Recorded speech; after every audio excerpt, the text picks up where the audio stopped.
right after Hurricane Michael, my husband passed away, but during that time, he was very sick. And my next-door neighbor's tree fell on my house, along with all of her trees landed in my yard, which I asked her to please help me remove them. My husband was sick. She would not. Now she has more trees that are leaning toward my house. So my question is, what repercussions do I have if her trees fall on my house? Jill, that is a fantastic question. And before Hurricane Michael, we would get these questions, not routinely, but we'd get several of them throughout the course of the year. And usually it depends upon, first of all, where the tree is and the condition of the tree. If the tree is leaning over on your property, you have a right to cut it, that portion which is on your property.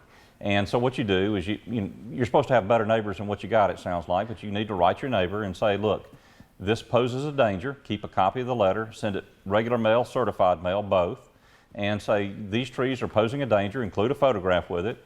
Please take appropriate actions to prevent it from falling onto my property and onto my house. They're your trees and your responsibility.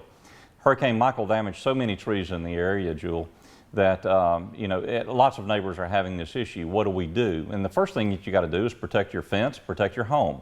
And following Hurricane Michael, if their trees fell onto your property, technically you were responsible for it at that point. Meaning it was an act of God. It wasn't a diseased tree. It wasn't something that was causing a problem beforehand.